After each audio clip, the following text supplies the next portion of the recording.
for these contentious pets, primed for battle. He's releasing a line of merchandise saying, I'm cashing in on holism. He's won as many Oscars as Leo, too. What the hell, Campbells? Andy Warhol didn't die for this. Because for these women, their butts really are their moneymakers. It will be a memorable movie for years to come. I'd have let that one go a little longer just to wail on her for a little bit. Have you ever heard of that city? I haven't.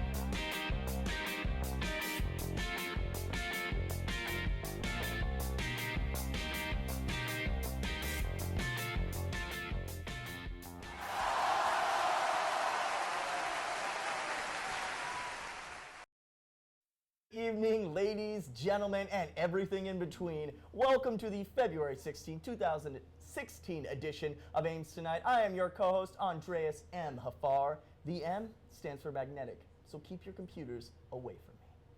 And I'm your co-host, Laurel Feakes, head of the Tay Watch and the brains of this whole operation. Okay, arguable, but would the folks at home really like to see us argue and tear each other apart? Probably, but you know, we're not going to do that tonight because we have a great show lined up for you. Right you are, Feakes. Let's get this baby rolling. Well, it was only a matter of time, but the guys at InGen had finally done it. Damn you, John Hammond. You were so worried about if you could, you didn't think it, stop to think if you should. Well, believe it or not, there are reports claiming that late last Friday, drivers had to slam on their brakes near a small English village, Goodchill on the Isle of Wight, because of a surprising and unexpected roadblock. It was a 20-foot Triceratops, one of the many animals starting to make a huge comeback with vigorous and round-the-clock reproduction sessions. This particular one, however, named Godzilla after the village's name, wasn't actually a real Triceratops. No, not this time, no. This was a prank done by some local hooligans who are always messing with Godzilla, allegedly. Though this time, we really stepped it up, didn't we, boys? Well, I guess that's what some of you get for having work at 4 in the morning. Or, if your night was running pretty long, in that case, what a way to end the night. For some, anyway. I'm sure some local lads saw this and went, oh, it's a Triceratops in the middle of the road. Oh, well, that's it, mates. I'm going to call it a night. That's way too much for me. So, Sunday was Valentine's Day, and some of us here at Ames Tonight saw Deadpool, including Common Man and Feaky Fast over here. Which, I mean, by the way, seeing Deadpool with Common Man, what an honor. I mean, I always wondered what it would be like. You know, he's always reviewing movies, and we watch, oh, that's great. I wasn't disappointed, I'll be honest. But I digress completely. Sunday was Valentine's Day, and yesterday was President's Day, and today, for some godforsaken reason, it's National Almond Day. I mean, there are all these holidays happening in quick succession. Mm-hmm. You know, it does seem kind of overwhelming, but hey, it's a cause for celebration. You can't argue with that. But I'm going to. Andreas, don't. Just stop. Oh, I think it's odd that we are forced to express our love for other people on February 14th every year when we should express that every day. Now, for all the single ladies and all the single men, all the single ladies and all the single men, last week you probably remember, hopefully, that I talked about Dairy Queen's remedy for being single, you know, that blizzard. But let's be real, and someone hashtagged that, let's be real with all of you folks. Being single and wanting to be in a relationship is like being young and wanting to be an adult. You want to be an adult so badly, but when you're finally an adult, you really want to be a kid again, or in this case, single AF. You know what? Because you didn't realize that being an adult meant having to pay for not only your own stuff, but your significant others too. It meant, you know, that being an adult meant getting a house that you can't afford because you decided to be a big shot and go to college. Hey. Like that's ever worked out for anyone. Now, I plan to take my student loans to the grave where they belong.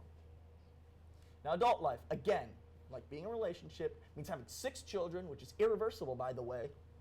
And being an adult means that you're forced to come to terms with the startling realizations that no one cares about cursive handwriting, that the threat of quicksand is a joke when it comes to the threat of crippling debt, and that you were actually supposed to remember your ABCs. Ridiculous. Oh, and I also think it's weird that we have President's Day. Speaking of President's Day, President Barrio has a dilemma on his hands. I know, funny, right? Just one dilemma? Classic. But seriously, guys, listen up. We have a gap that needs filling, a tooth that needs replacing. Justice must be served. I think you see where I'm going with this. Supreme Court Justice Antonin Scalia died suddenly just this past week, and it's left a gap in America's highest of high court. There are only 8 justices now, and the possibility of reaching a 4-4 split decision on all of their cases is horrendously looming. President Obama is on the hunt for a new justice, which, by the way, is a cool name. CNN's headlines today reads, "Who dares to fill Scalia's chair?" And they've called it the worst job in Washington, or, in contrast, the best job at the worst possible time. First off, we should always be prepared for every worst possible situation. It's not being super pessimistic, it's just logical. There should have been a long list of candidates prior to this incident. My guess for who's on the list, you ask? Well, let me take a look here.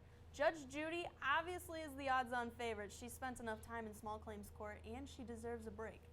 A judge from Manitowoc County, I hear their judicial system is pretty solid and fair, so any judge from there should be a sound choice. But number 1, Andreas Haffar, he's been judging people, places, and things all of his life. The man even judges books by their covers. Second, I feel as if everyone is forgetting the fact that a man died. They seem to be more upset with him for dying, but for the Republicans, there's no compassion. I mean, I can even hear Michelle Obama saying, "That is so like him, damn it. Way to go, look at this mess you left for us." Barack saying to her, "What the hell you mean us?" But in all seriousness, I'm sure the justices, including my homegirl, Ruth Bader Ginsburg, or RBG as I call her, are mourning, as are the rest of the Scalia family. That doesn't take away the fact that this position does need to be filled. The SCOTUS, or scrotum or whatever, they're like an imperfect boy band. They're like One Direction without Zayn Malik. They're like Saturday Night Live without Jimmy Fallon, Tina Fey, or Amy Poehler. They're like The Office without Michael Scott. Can you imagine? It's terrifying, isn't it? Surely their shows couldn't go on without them. Those people are crucial. That's why Obama should just pick his justice and do it quickly.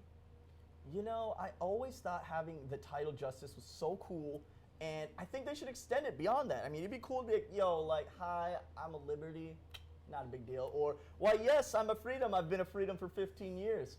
Thank you." I don't even want to know what goes on in your mind, Haffar. It's just like a lot of chaos or big traffic jam going on up there. That's the nicest thing you've ever said to me, Laurel. You're so I great. try, Haffar. Well, on that note, I think we're going to take a quick break, but when we return, we'll have the nightly news, so don't you dare go anywhere. We have plenty more to come. You're watching Ames Tonight.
back to Ames Tonight. This is your nightly news. I am Julian Neely. And your neighborhood trap king, Megan Moran. Now, unless you've been living under a rock for the past week, you probably know that Kanye West just released his new album, The Life of Pablo. He debuted this album while also debuting his fashion line, Yeezy Season 3, at Madison Square Garden on Thursday.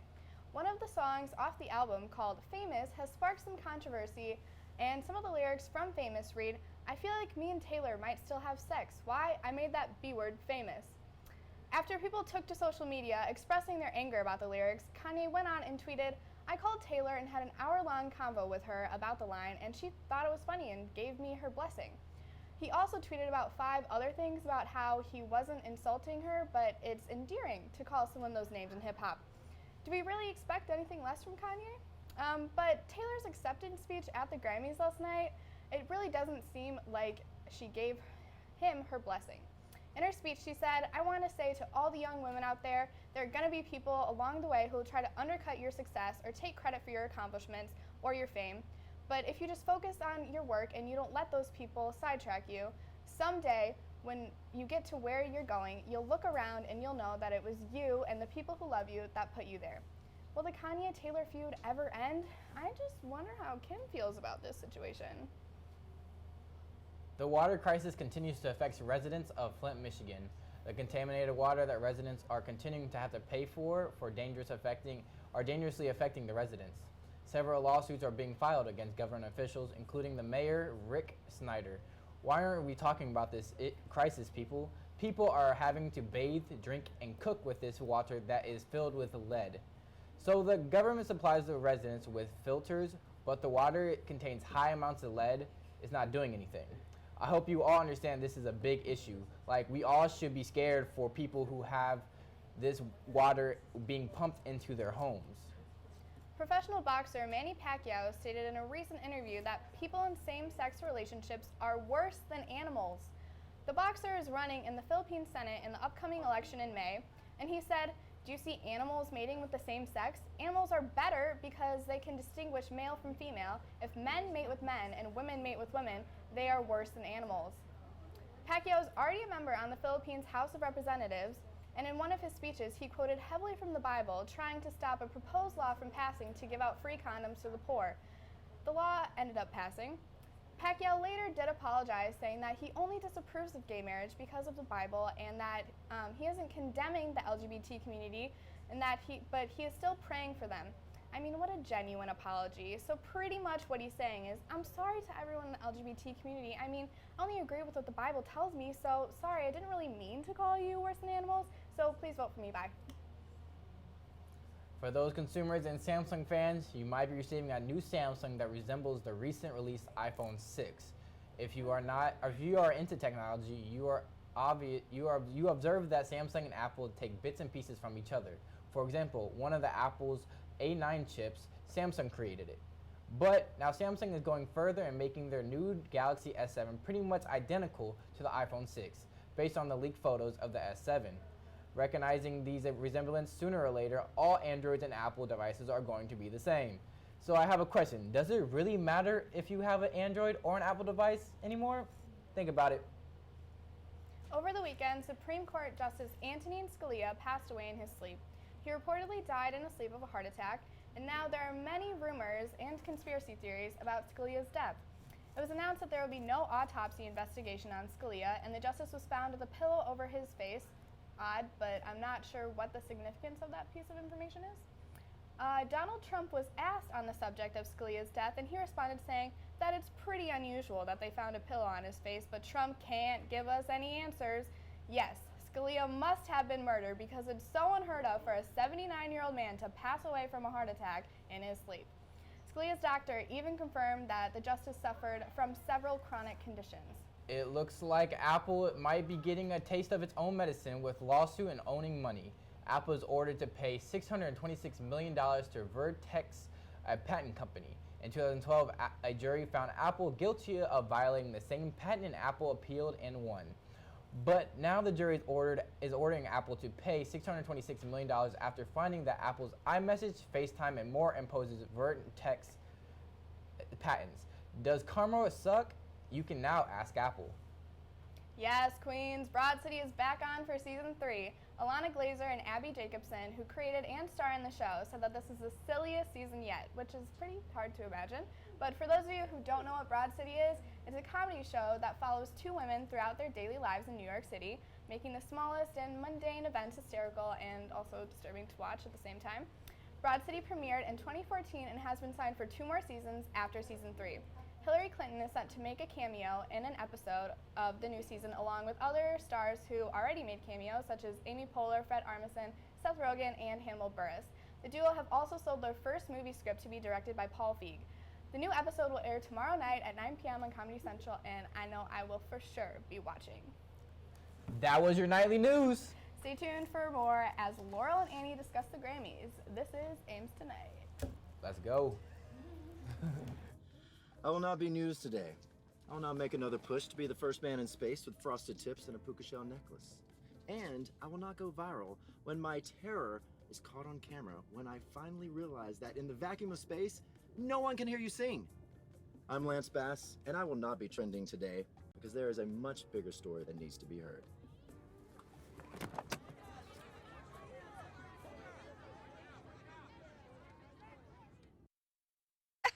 To Maddie, congrats on paying off all those student loans. Finally, right? How'd you manage that anyway? I started tracking my spending, changed a couple of habits. Wow, I'm kind of living paycheck to paycheck right now. I don't even know how I'm doing it. Well, have you tried saving a little? I want to, but where's that money gonna come from? Bill collectors, they're the worst. Am I right? When it comes to financial stability, don't get left behind. Not home. Get tools and tips for saving at feedthepig.org. A slew of movies came out on Friday just in time for Valentine's Day, including Zoolander 2, How to Be Single, and Deadpool. As you can guess, my Marvel-loving self watched Deadpool twice.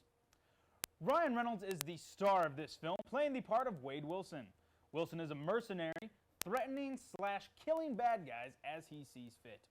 He meets a prostitute named Vanessa, played by Morena Baccarin, and through their common background of rough childhoods and craziness, they fall in love and get engaged.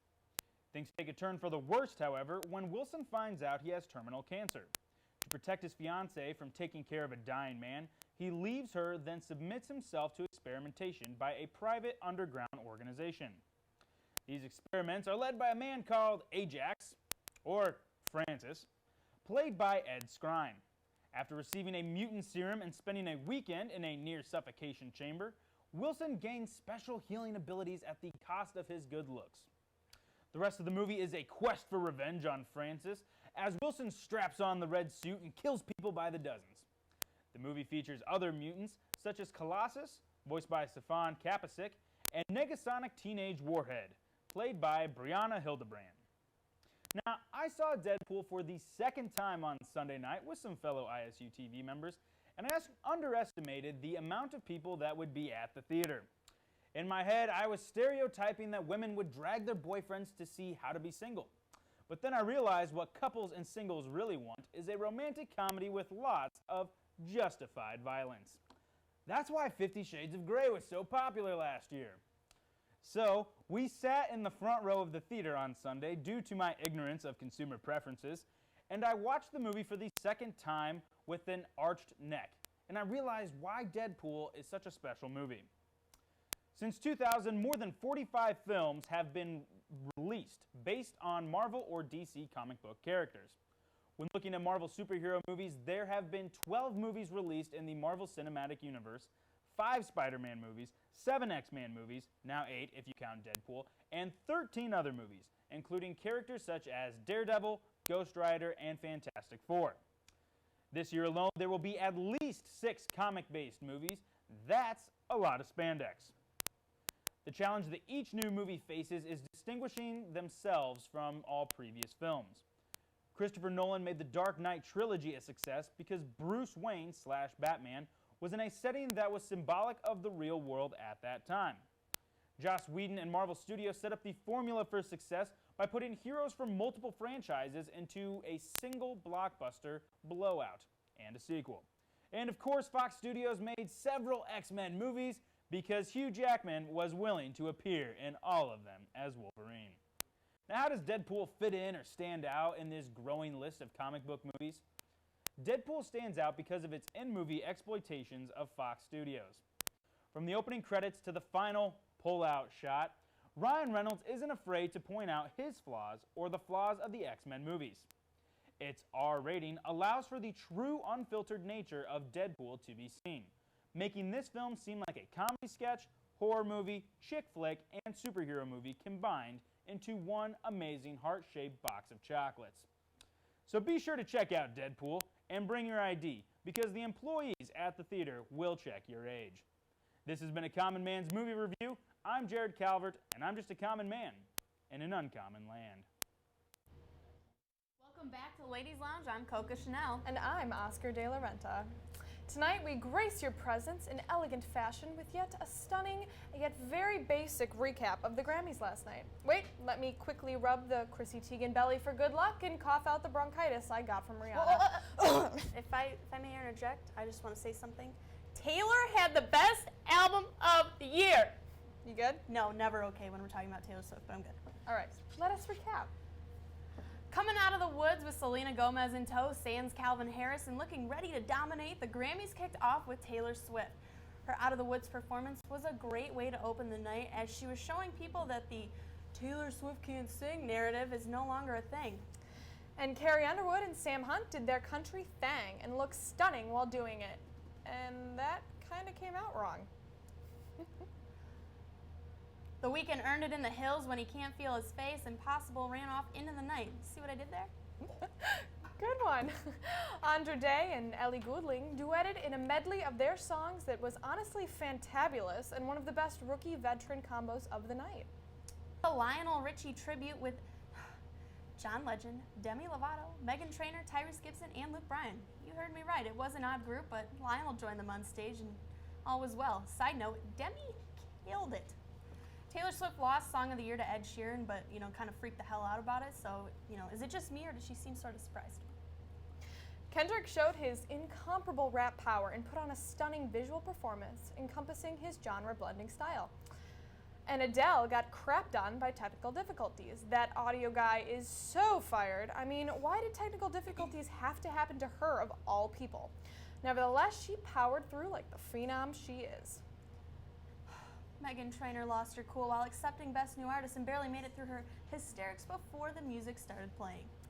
And Justin Bieber and his porn stash performed a stripped-down version of Love Yourself and then proceeded to strip himself down for a Jack U collaboration of Where Are You Now?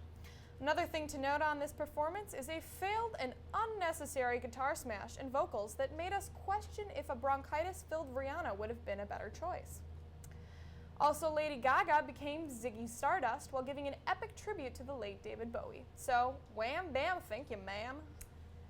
T-Swift won Album of the Year and brought up her producers and songwriters to the stage with her. On top of that, she called out Kanye West on his crap in the kindest, most shifty Swifty style.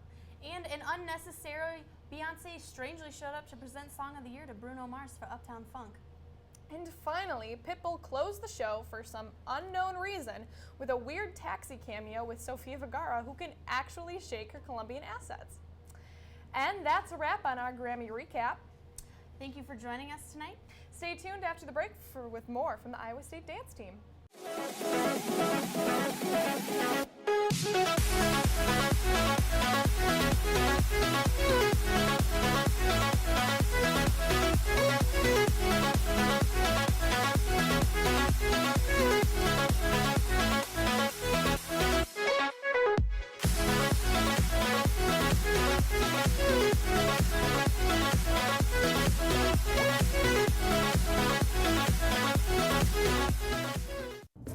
One of Justin Bieber's latest hits, Sorry, has created a lot of buzz. So much buzz that the Iowa State dance team decided to create their own video. I caught up with two members to talk to them about what went into the making of their Sorry music video. Today I'm joined with Kate Britten and Toni Ugolini. So your video was a lot of fun, obviously, to watch, and what made you want to recreate the video? Well, I remember back during football season we were traveling to a game and we were all watching the video just on one of our bus rides, and we were all really intrigued by it, thought it was cool, that how he was incorporating so much movement into the video itself. And then as we the season got over and we competed at state, and at that time we have around like a month or so of kind of downtime before we start up again. And so I was like, what a great thing to do during that time. And I was like, it's team bonding, it's gonna be super fun. So I was like, let's just see if anyone wants to do this. And so I just kind of posted it on our page that we all communicate through. Perfect. Well, so a few people commented on the video deciding like it was actually a parody or not. So what do you say to that? I mean, we really tried to make it clear that's a parody.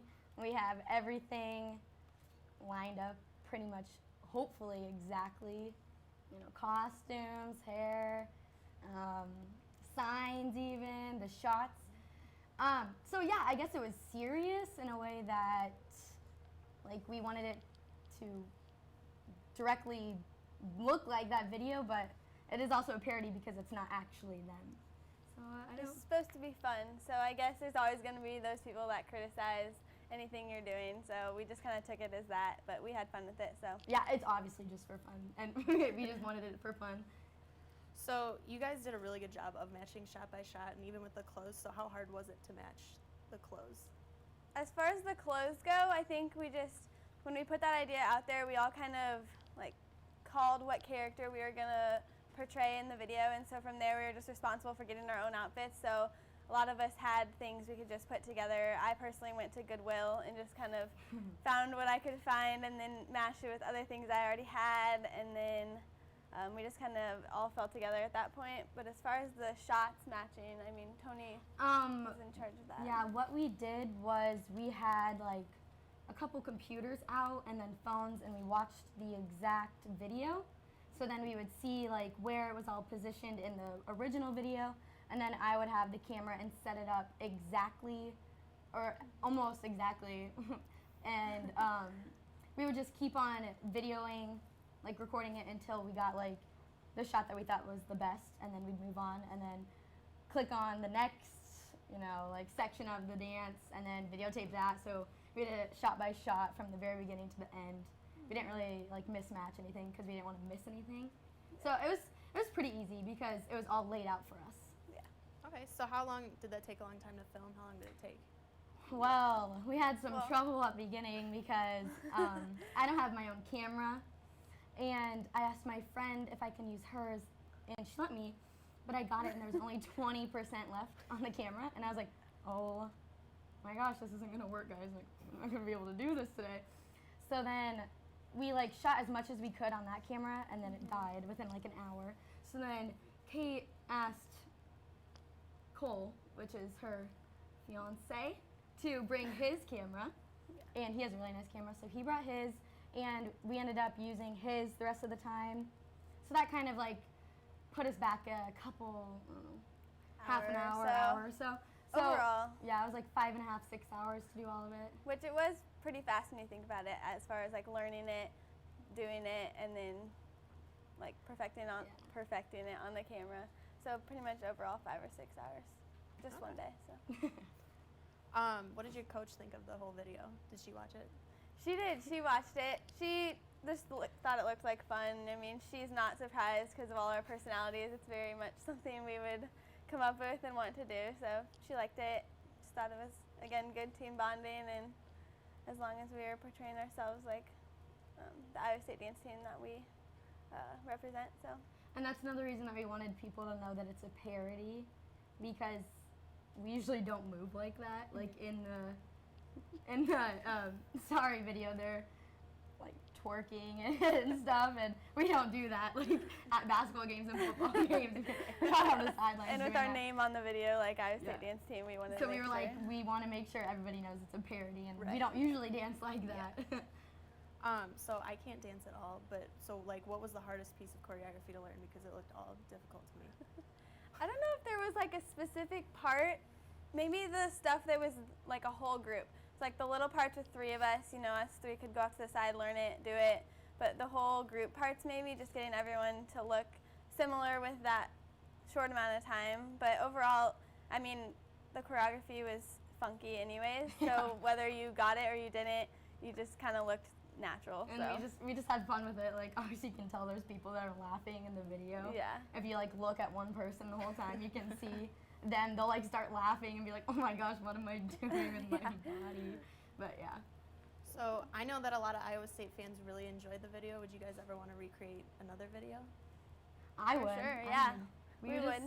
I don't If know. something comes along that like strikes us like that did, I would totally redo another one. But we want to wait for one that has the amount of choreography that had, because it was 100% choreography. A lot of videos are, you know, them singing or just not as popular either. I mean, Justin Bieber is huge and famous, so a lot of people had seen that. But so if something comes along. Yeah, this one was really easy in the sense of like the background. It's just all white. So we were like, racquetball room, you know? So that was really easy. People were like, are you gonna do another Justin Bieber video?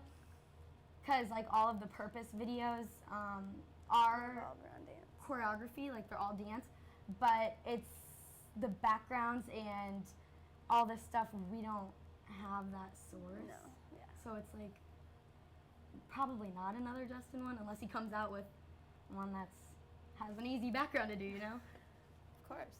So has anybody from Justin Bieber's camp reached out to you guys? No, we wish. No, they haven't. I mean, we put our video on EllenTube, so that's another helpful thing that got our video out there. But as far as him contacting us or anyone from him, no. I mean, don't get us wrong, we're trying. I'm commenting. We tagged him a few times. So. Yeah, and the choreographer who's Paris.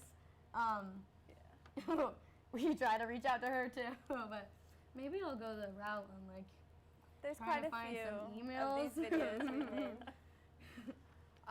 So has social media affected this?